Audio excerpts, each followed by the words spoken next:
Magandang umaga. At kung ikaw ay mahigit 60 taong gulang at umiinom ng katas ng biit para sa iyong puso at sirkulasyon, kailangan mong itigil muna ang ginagawa mo ngayon dahil mali ang paraan ng pag-inom mo nito.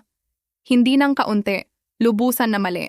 At ang isang pagkakamaling iyon ay nagkakahalaga sa iyo ng higit sa kalahati ng benepisyo na dapat mong makukuha. Ako si Dr. Danilo Reyes. At ang ibabahagi ko sa inyo ngayon ay maaaring tunay na baguhin ang paraan ng pagdaloy ng dugo sa inyong katawan, ang pakiramdam ng inyong utak sa umaga, at ang lakas ng inyong mga binti sa pag-akyat sa hagdan nang hindi na kayo humihinto para huminga ng malalim sa gitna. Narito ang hindi sinasabi ng karamihan sa mga kardiologo, at sasabihin ko ito bilang isang taong gumugol ng mahigit 2 dekada sa medisina ng mga ugat. Maganda ang katas ng beet ng mag-isa, pero kapag sinamahan ng isang tiyak na sangkap na pag-uusapan natin ngayon, ito ay nasa ibang antas na.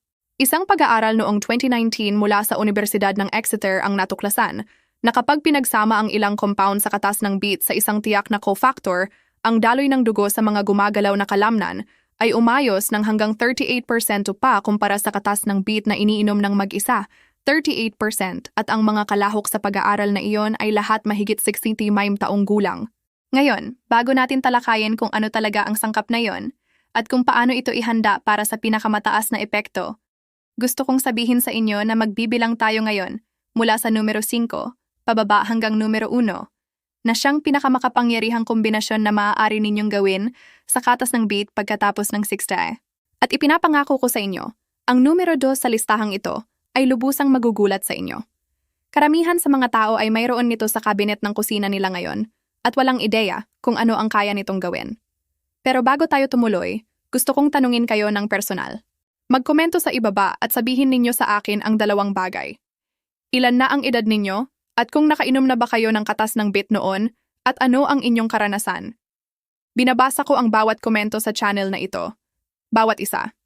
At ang inyong sagot ay tunay na nakakatulong sa akin na gumawa ng mas magandang nilalaman para sa inyo at sa mga katulad ninyo. Ngayon, simulan na natin. Ang numero 5 sa ating countdown ay isang bagay na iniisip ng karamihan bilang simpleng gawain sa umaga. Wala nang iba pa, pero para sa inyong mga ugat pagkatapos ng 60, ito ay higit pa roon. Pinag-uusapan natin ang maligamgam na tubig na may dayap at ang paraan ng paghahanda nito sa inyong sistema ng ugat upang tanggapin ang katas ng beet ay isang bagay na ayaw ipaalam sa inyo ng industriya ng suplemento. Dahil kung alam ninyo, gagastos lang kayo ng maliit na bahagi ng sinusubukan nilang ibenta. Habang tumatanda tayo, ang lining ng ating mga ugat, isang manipis na layer na isang cell, ang kapal na tinatawag na endothelium, isipin ninyo ito bilang non-stick coating sa loob ng magandang kawali, ay nawawala ng elasticity at kakayahang gumawa ng molecule na tinatawag na nitric oxide. Ang nitric oxide ang master vasodilator. Ito ang senyales na ipinapadala ng katawan sa mga dingding ng ugat na nagsasabi sa kanila na mag-relax, lumawak, at payagan ang mas maraming dugo na dumaan. Gumagana ang katas ng beet dahil ang nitrates nito ay nagiging nitric oxide sa katawan. Pero narito ang problema. Pagkatapos ng 70, ipinakita ng mga pag-aaral mula sa Karolinska Institute sa Sweden na ang endothelial function ay maaaring bumaba ng hanggang 40% kumpara sa edad na 30. Ang inyong mga ugat ay nagiging matigas, hindi gaanong tumutugon, at kung iniinom ninyo ang katas ng beet sa isang matigas at hindi handang sistema ng ugat, iniiwan ninyo ang malaking bahagi ng benepisyo. Dito nagiging mahalaga ang maligamgam na tubig na may dayap, kahit 20 minuto bago ang inyong katas ng beet. Ang bitamina C sa katas ng dayap, ascorbic acid, ay direktang antioxidant na pumapatay sa tinatawag ng mga scientist na reactive oxygen species. Ang mga free radical na sumasalakay at sumisira sa nitric oxide bago ito makarating sa mga dingding ng inyong ugat. Natuklasan ng mga researcher sa Universidad ng Maryland na ang suplemento ng ascorbic acid ay nagpapataas ng bioavailability ng nitric oxide ng hanggang 66% sa matatandang may maagang vascular stiffness. 66%. Hindi ninyo binabago ang katas ng beet, binabago ninyo ang kakayahan ng inyong katawan na gamitin ito. May pasyente ako, isang retiradong guro na si Margarita, 72 taong gulang, mula sa Cebu City. Umiinom siya ng katas ng beet tuwing umaga sa loob ng 4 na buwan at pakiramdam niya ay hindi gaanong epektibo. Laging malamig ang kanyang mga kamay, patag ang kanyang enerhiya. Isang pagbabago lang ang ginawa namin, maligamgam na tubig na may dayap, 20 minuto bago. Sa loob ng 3 linggo, sinabi niya sa akin na mainit na ang kanyang mga kamay sa 8:00 ng umaga at natutulog na siya ng mahimbing sa unang pagkakataon sa loob ng 2 taon. Hindi iyon pagkakataon. Iyon ay vascular biology na tumutugon sa tamang paghahanda. Praktikal na tip. Gamitin ang katas ng kalahating dayap sa 240 ml ng maligamgam, hindi mainit na tubig. Nasasira ng mainit na tubig ang bitamina C. Inumin ito 20 hanggang 30 minuto bago ang inyong katas ng beet tuwing umaga. Ang synergy nito sa numero 4 sa listahan ay ginagawang mas makapangyarihan pa. Kaya, patuloy na panoorin. Ang numero 4 ay isang bagay na nagugulat sa mga tao sa tuwing binabanggit at naiintindihan ko ang reaksyon dahil mukhang masyadong simple. Pinag-uusapan natin ang hilaw na luya, partikular ang sariwang ugat, hindi ang pulbos, hindi ang kapsula, nagadgad ng diretso sa inyong katas ng beet sa oras ng paghahanda. Ang luya ay pinag-aralan na para sa epekto nito sa sirkulasyon sa loob ng mga dekada. Pero ang hindi alam ng karamihan ay kung bakit ito gumagana ng napakabuti sa matatandang sistema ng puso. Habang tumatanda tayo, ang dugo mismo ay nagiging mas viscous, mas makapal, mas malagkit, mas madaling huminto sa pagdaloy. Isipin ninyo ang dugo ng kabataan na parang tubig na dumadaloy sa hose ng hardin. At ang dugo ng matatanda, lalo na sa mga mahigit 65 na maaaring bahagyang dehydrated o may mataas na pamamaga, ay parang light syrup.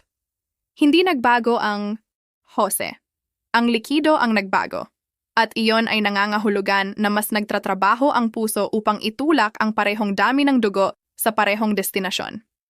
Naglalaman ang luya ng mga compound na tinatawag na gingerols at shogaols na ipinakita sa pananaliksik mula sa Odense University Hospital sa Denmark na nagpapababa ng platelet aggregation.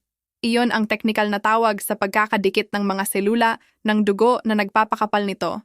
Sa isang klinikal na pag-aaral, ang mga kalahok na uminom ng femagramo ng sariwang luya araw-araw sa loob ng 3 buwan ay nakakita ng pagbaba sa platelet aggregation na humigit kumulang 60% kumpara sa control group. At kapag pinagsama ang epektong ito sa nitric oxide boost mula sa katas ng beet, inaatake ninyo ang problema sa sirkulasyon mula sa dalawang magkaibang anggulo ng sabay. Nilalawak ninyo ang host at pinapagnipis ang likido sa loob nito ng sabay. May isa pang layer dito na partikular sa pagtanda. Pagkatapos ng 65, ang talamak na mababang antas ng pamamaga, na tinatawag ng ilan na inflammaging, ay naroroon sa halos lahat ng organ system. Ang baseline inflammation na ito ay nagpapatigas sa mga dingding ng ugat at binabawasan ang epekto ng katas ng beet. Ang anti-inflammatory compounds ng luya ay tumatawid sa blood-brain barrier. Ibig sabihin binabawasan nito ang pamamaga hindi lang sa sistema ng puso kundi sa utak mismo. Isang pag-aaral noong 2015 sa Journal of Nutritional Biochemistry ang natuklasan na ang pang-araw-araw na suplemento ng luya ay nagpapabuti sa cognitive blood flow scores sa mga nasa edad 16 pataas ng may makabuluhang bilang pagkatapos lamang ng 8 linggo ng patuloy na paggamit. Isang pasyente ko, isang 68 taong gulang na dating Marine na si Ricardo mula sa Davao City, lumapit sa akin na may laging malamig na paa, mahinang tolerance sa ehersisyo at ang inilarawan niya bilang constant fog sa pag-iisip pagkatapos ng tanghalian. Nagdagdag kami ng kutsarita ng bagong gadgad na luya sa kanyang katas ng beet sa umaga. Pagkatapos ng 6 na linggo, bumalik siya at sinabi na nagsimula na siyang maglakad ng 3 kilometro araw-araw. Ang kanyang mismong salita, "Dok, parang sa mas bata pa ang aking mga binti." Iyon ang sirkulasyon. Iyon ang totoo. Para sa paghahanda, gadgarin ang humigit kumulang 1 kutsarita ng sariwang ugat ng luya tungkol sa laki ng kuko ng hinlalaki ng diretsyo sa 240 ml ng sariwang katas ng beet. Mas mataas ang bioavailability ng enzymes sa sariwang luya kaysa sa pulbos. Inumin ito sa loob ng 0 minuto, pagkatapos gadgarin dahil mabilis na na-oxidize ang aktibong compound. Ang synergy nito sa tubig na may dayap at sa numero 3 na susunod ay pambihira. Huwag laktawan ang hakbang na ito. Ngayon, gusto kong huminto sandali. Kung ang impormasyong ito ay nagbibigay sa inyo ng tunay na halaga, at naniniwala akong gayon, pakisuyong mag-subscribe at bigyan ng thumbs up ang video na ito sa loob ng 3 segundo. Naglalabas kami ng evidence-based content partikular para sa mga mahigit 6 taong gulang tuwing linggo at ang inyong suporta ang nagpapasulong sa channel na ito. Ngayon tuloy tayo dahil ang numero 3 ay kung saan nagiging tunay na kahanga-hanga. Ang numero 3 ay isang bagay na inirerekomenda ko sa aking mga pasyente sa loob ng maraming taon. At sa tuwing binabanggit ko ito sa video, sumisiklab ang comment section dahil hindi makapaniwala ang mga tao na ang isang bagay na mura at madaling makuha ay magagawa ang sinasabi ng pananaliksik. Pinag-uusapan natin ang maliit na halaga ng cayenne pepper na idinagdag ng diretsyo sa kombinasyon ng inyong katas ng beet. Bago ninyo isara ang video, pakinggan ninyo ako. Hindi ito tungkol sa anghang. Ito ay tungkol sa compound na tinatawag na capsaicin at sa ginagawa nito sa inyong peripheral circulation. Ang sirkulasyon sa inyong mga extremities, mga kamay, paa, binte, ay isa sa pinakamahusay na dokumentadong epekto sa vascular pharmacology. Pinapa-activate ng capsaicin ang mga receptor sa dingding ng inyong ugat na tinatawag na TRPV1 receptors. Kapag na-stimulate ang mga ito, naglalabas ito ng neuropeptide na tinatawag na CGRP, calcitonin gene-related peptide, na isa sa pinakamakapangyarihang vasodilator sa pisikal ng tao. Mas malakas ito sa maraming aspeto kaysa nitric oxide lamang. Ibig sabihin nito ay ang katas ng beet ay nagbibigay ng isang vasodilation signal at ang capsaicin ay nagbibigay ng ganap na hiwalay at independent na vasodilation signal ng sabay. Hindi ito 1 + 1 mirrors 2. Sa vascular biology, kapag dalawang independent vasodilation pathway ang nag-a-activate ng sabay, ang epekto ay mas malapit sa multiplicative kaysa additive. Ipinakita ng pananaliksik sa British Journal of Clinical Pharmacology na ang capsaicin-induced vasodilation ay nagpapataas ng peripheral blood flow ng hanggang 72% sa mga kalahok. At ang epektong iyon ay mas malakas sa matatanda kumpara sa nakababata, malamang dahil mas buo pa ang CGRP pathway ng capsaicin sa pagtanda kaysa sa nitric oxide pathway. Ito ay kritikal na mahalaga. Karamihan sa ating mekanismo ng daloy ng dugo ay humihina pagkatapos ng 60. Ang capsaicin pathway ay hindi humihina sa parehong paraan. Ibig sabihin para sa atin, sa mga nasa edad na ito partikular, ang cayenne pepper ay maaaring magkaroon ng mas malaking epekto kaysa sa 30 anyos. May isa pang dimensyon dito na partikular na nalalapat sa mga 60 pataas. Pagkatapos ng humigit kumulang 75 taon, ipinakita ng pananaliksik mula sa Harvard Medical School na nawawalan ang katawan ng humigit kumulang 35% ng thermogenic capability nito, ang kakayahang gumawa at ipamahagi ng init ng epektibo. Ito ang dahilan kung bakit maraming matatanda ang nahihirapan sa malamig na extremities, kahit komportable ang temperatura ng silid. Direktang tinutugunan ito ng capsaicin sa pamamagitan ng pagdadala ng dugo sa microvasculature, ang maliliit na capillary networks ng kamay at paa. Gusto kong sabihin sa inyo tungkol kay Dorothea, 79 taong gulang, retiradong librarian mula sa Iloilo City. Nag-manage siya ng peripheral artery disease sa loob ng 8 taon. Nasagamot siya ng mga doktor pero lubhang nahihirapan ang kanyang kalidad ng buhay. Hindi siya makalakad hanggang sa mailbox ng hindi humihinto. Nakipagtulungan kami sa kanyang medical team at idinagdag ang protocol na ito ng beet, luya, cayenne, at diap bilang karagdagang approach. Sa loob ng 6 na linggo, nakakalakad na siya hanggang sa tindahan sa kanto at pabalik. Ang kanyang vascular specialist ay humanga at tinanong kung ano ang kanyang ginagawa. Gusto kong linawin, ito ay hindi kapalit ng medical na paggamot, pero bilang karagdagan, totoo ang agham. Para sa paghahanda, magdagdag ng 108 hanggang 142 kutsarita ng purong organic cayenne pepper, walang additives, sa inyong beet at luya juice. Magsimula sa 1-80 kutsarita kung sensitibo kayo at unti-unting dagdagan sa loob ng 2 linggo. Ang pinakamagandang oras para inumin ang buong kombinasyon ay 30 minuto, pagkatapos ng maligamgam na tubig na may diap, mas mainam sa umaga bago kumain. Tumataas ng malaki ang pagsipsip ng capsaicin sa walang laman na tiyan, at ang luya ay nagpapalakas pa sa TRPV1 receptor activation. Magkakasama silang gumagana. Lahat ng sanggunian sa agham para sa bawat bagay na ibinabahagi ko ngayon ay nakalista sa description sa ibaba. Numero 2. Ito ang ipinangako kong magugulat sa inyo. At gusto kong isipin ninyo kung mayroon kayo nito sa kusina ngayon. Dahil sa istatistika, humigit kumulang 70% sa inyo ay mayroon. Pinag-uusapan natin ang dark cherry concentrate, particular ang Montmorency tart cherry juice o concentrate na hinalo sa inyong katas ng beet sa tiyak na ratio. Maaring iniisip ninyo na flavor lang ito para masarapan ang katas ng beet? Hindi. Ang kombinasyon ng Montmorency Tart Cherry at katas ng beet ay pinag-aralan na partikular sa mga atleta at matatanda bilang vascular intervention. At ang ipinapakita ng data ay halos mahirap paniwalaan kung hindi ninyo nakita ang pananaliksik. Ang tart cherries ay kabilang sa pinakamataas na natural na pinagmumulan ng anthocyanins at proanthocyanidins.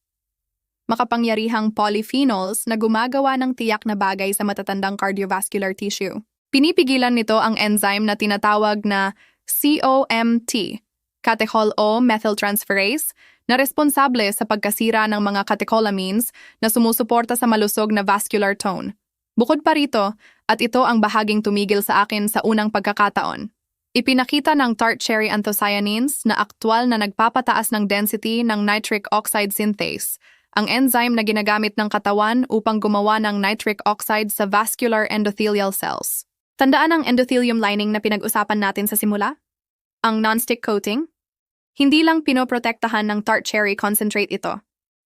Tinutulungan nito na ibalik ang makinarya sa loob nito na gumagawa ng nitric oxide. Isang landmark study mula sa London Sport Institute sa Middlesex University na inilathala noong 2016 ay natuklasan na ang mga atleta na uminom ng Montmorency Tart Cherry kasama ang dietary nitrates tulad ng nasa katas ng beet ay nagkaroon ng pagpapabuti sa daloy ng dugo na 22% mas mataas kaysa sa dietary nitrates lamang at nakaranas ng mas kaunting vascular inflammation sa panahon ng recovery. Pero ang natuklasan na nagbago sa aking pag-iisip tungkol sa kombinasyong ito ay mula sa follow-up study sa parehong institusyon na partikular na nag-recruit ng mga nasa edad 60 pataas. Sa grupong iyon, mas binibigkas pa ang kombinadong epekto. Dahil sa aging endothelium, ang COMT inhibition mula sa tart cherry ay bahagyang nakakabawi sa nabawasang nitric oxide synthase activity na kasama ng pagtanda. Pagkatapos ng 65, ang kakayahan ng katawan na synthesize nitric oxide ay maaaring bumaba ng hanggang 50% ayon sa pananaliksik sa Journal Hypertension. Nagbibigay ang katas ng beet ng raw nitrate material. Tinutulungan ng tart cherry na ayusin at ibalik ang factory na nagpoproseso nito. Sila ang, sa pinakamakatotohanang biochemical sense, perpektong magkasama. At meron pang inflammation dimension. Ipinakita ng tart cherry sa pananaliksik mula sa Oregon Health and Science University na binabawasan ang mga blood markers ng pamamaga, partikular ang IL-6 at CRP sa matatanda ng may makabuluhang bilang pagkatapos lamang ng 10 araw ng patuloy na pag-inom. Kapag bumaba ang vascular inflammation, lumalambot ang mga dingding ng ugat, tumataas ang compliance, at magagawa ng nitric oxide mula sa inyong katas ng beet ang trabaho nito nang hindi nakikipaglaban sa namamagang arterial wall. Ikwento ko sa inyo si Harry, 74 taong gulang, retiradong engineer mula sa Baguio City. Nasa gamot siya para sa presyon ng dugo sa loob ng 11 taon at laging pagod. Iminungkahi ng doktor niya na magdagdag ng dietary interventions at natagpuan niya ang aming channel. Sinimulan niya ang buong protocol, tubig na may dayap, katas ng beet na may luya, cayenne, at tart cherry. At pagkatapos ng 8 linggo, napabuti ang kanyang blood pressure readings nang sapat na ang doktor ay kusang nagbawas ng kalahati sa dose ng gamot niya. Gusto kong linawin ng lubusan. Huwag baguhin ang inyong gamot nang walang pakikipag-usap sa inyong doktor. Ginawa ito ni Harry sa kaalaman at pangangasiwa ng kanyang doktor. Pero ang kanyang kwento ay perpektong halimbawa ng maaaring gawin ng komprehensibong vascular nutrition sa isang motivated at informed na matanda. Para sa paghahanda, haluin ang 60 ml ng Montmorency Tart Cherry Concentrate, hindi ang matamis na cherry juice, concentrate particular sa 180 ml ng sariwang katas ng beet. Idagdag ang gadgad na luya at cayenne. Pinakamainam inumin ito 30 hanggang 40 minuto bago ang pinakaaktibong bahagi ng inyong araw, maging morning walk, light gardening, o physical therapy. Ang anthocyanins ay peak sa bloodstream mga 90 minuto pagkatapos inumin, kaya mahalaga ang timing. Itago ang natitira sa selyadong glass jar sa refrigerator nang hindi lalampas sa 24 oras. At ngayon, numero 1, ang pinakamakapangyarihang sangkap na maaari ninyong idagdag sa katas ng beet kung kayo ay mahigit 60 taong gulang. Ang nagpapalakas sa bawat iba pang sangkap sa listahang ito, ang tumutugon sa mekanismo ng pagtanda na halos hindi kailanman nababanggit sa mainstream cardiovascular discussion. Pinag-uusapan natin ang L-citrulline. At bago ninyo baguhin ang channel dahil sa tingin ninyo ay komplikado o mahal ang mga suplemento, manatili sa akin ng 60 segundo pa dahil ito ay talagang simple, mura, at suportado ng mas maraming pananaliksik kaysa sa halos anumang bagay sa larangang ito. Ang L-citrulline ay isang amino acid, building block ng protina na natural na nasa pakwan. Ginagawang L-arginine ito ng katawan sa mga bato, na direktang precursor sa nitric oxide. Maaring narinig ninyo ang L-arginine supplements noon. Inire-rekomenda ito ng maraming kardiologo, pero narito ang hindi alam ng karamihan. Sa clinical trials, ang oral L-arginine supplements ay nagpakita ng poor bioavailability sa matatanda. Ibig sabihin hindi gaanong nasisipsip ng inyong aging gut. Ang alternatibong ruta, suplemento ng L-citrulline at hayaang i-convert ng bato, ay halos lubusang nakaka-bypass sa problemang ito. Isang 2017 randomized controlled trial na inilathala sa American Journal of Physiology ang natuklasan na kapag iniinom ang L-citrulline kasama ang dietary nitrates mula sa gulay, eksaktong uri na nasa katas ng beet ang plasma nitric oxide levels ay 48%, mas mataas kaysa sa katas ng beet lamang. At ang pagtaas na iyon ay nanatili ng mahigit 6 na oras. 6 na oras ng improved vascular dilation. 6 na oras ng mas magandang daloy ng dugo sa inyong puso, utak, binti, bato. Mula sa kombinasyong nagkakahalaga ng mas mababa sa 100 kada araw. Pero narito ang nagiging natatanging makapangyarihan ng L-citrulline particular para sa mga nasa edad mahigit 60. Ipinakita ng pananaliksik mula sa University of Texas Medical Branch ang tinatawag na anabolic resistance. Ang nabawasang kakayahan ng matatandang kalamnan at tissue na tumugon sa nutritional signals. Isa sa mga paraan ng pagpapakita nito sa vascular tissue ay ang mga ugat mismo ay nagiging hindi gaanong sensitibo sa nitric oxide signal. Kailangan nila ng higit dito upang makagawa ng parehong tugon kaysa noong bata pa. Ang L-citrulline, sa pamamagitan ng pagpapataas ng malaki sa kabuuang nitric oxide signal sa bloodstream, ay nakakabawi sa nabawasang sensitivity na ito. Pinapalakas ninyo ang volume dahil naging mahirap ng marinig ng mga speaker. May mitochondrial component din.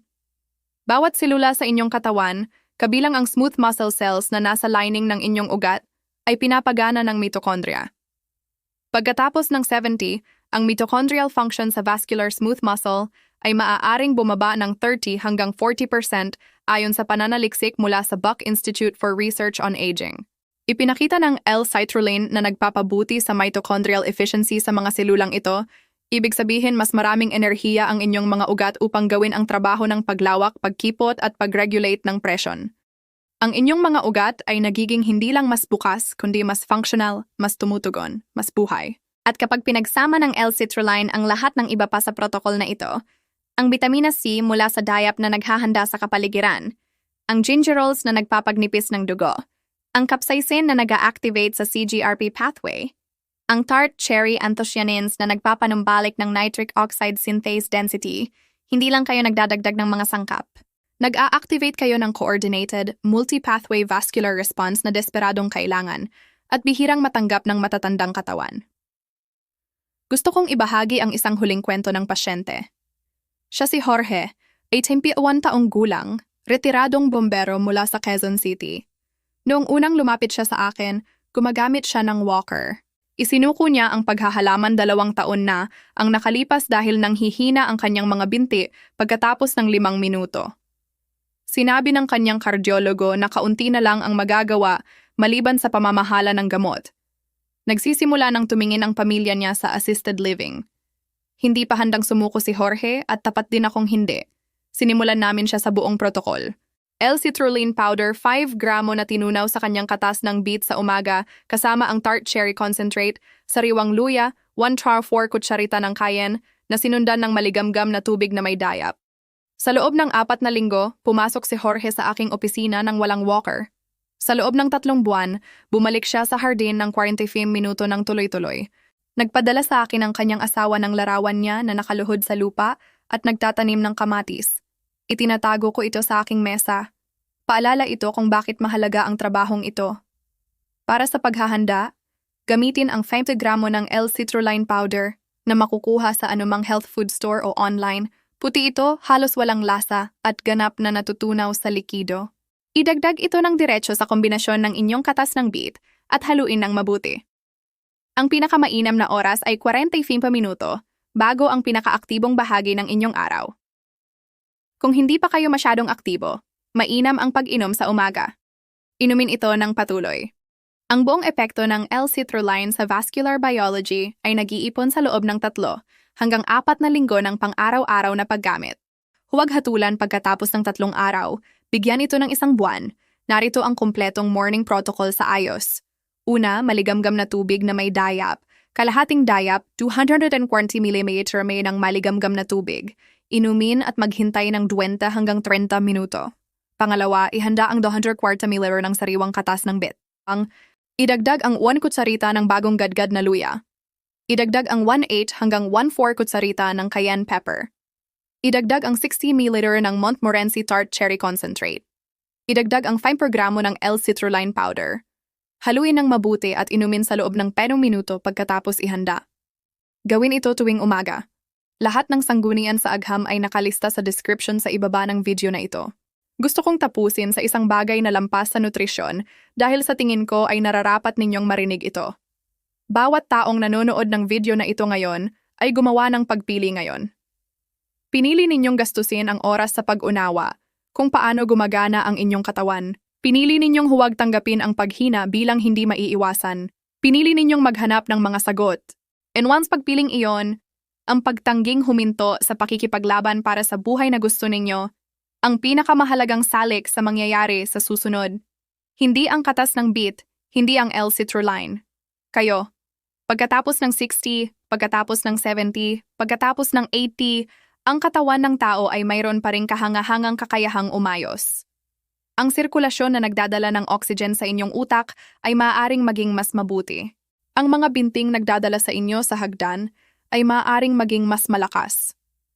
Ang kalinawan na nararamdaman ninyo sa umaga ay maaaring bumalik. Ang kalayaang mag-isa sa sariling tahanan na ginagawa ang mga bagay na nagpaparamdam na sa inyo ang buhay, iyon ay hindi nawala. Naghihintay pa rin ito. At minsan ang kailangan lang ay tamang impormasyon sa tamang sandali na inilalapat ng may pagkakapare-pareho at pasensya. Hindi kailanman huli. Nakita ko ang katotohanan ito sa aking klinika ng maraming beses kaysa mabilang ko. Si Jorge na nagtatanim ng kamatis, si Margarita na gumising na may mainit na kamay, si Ricardo na naglalakad ng 3 kilometro bago mag-breakfast. Hindi ito milagro. Ito ay biology na wastong sinusuportahan. At iyon ay isang bagay na maaari ninyong gawin simula bukas ng umaga. Kung nagbigay ng halaga sa inyo ang video na ito, mangyaring mag-subscribe sa channel na ito ngayon din at ibahagi ito sa isang taong mahigit 60 na nangangailangan marinig ito. Naglalabas kami ng bagong evidence-based content tuwing linggo na partikular na dinisenyo para sa mga nasa yugtong ito ng buhay at ipinapangako ko sa inyo na nagsisimula pa lamang kami. At ngayon, gusto kong marinig mula sa inyo. Mag-iwan ng komento sa ibaba. Ano ang edad ninyo at alin sa 5 sangkap na ito ang pinaka-excited ninyong idagdag muna sa inyong routine? Sabihin ninyo sa akin. Binabasa ko ang bawat komento at ang inyong kwento ay maaaring ang ibahagi ko sa susunod na video dahil mahalaga kayo. Mahalaga ang inyong kalusugan at nararapat ninyong malaman ng eksakto kung ano pa ang kaya ng inyong katawan. Ako si Dr. Danilo Reyes. Salamat sa pagiging dito. Kita-kita tayo sa susunod.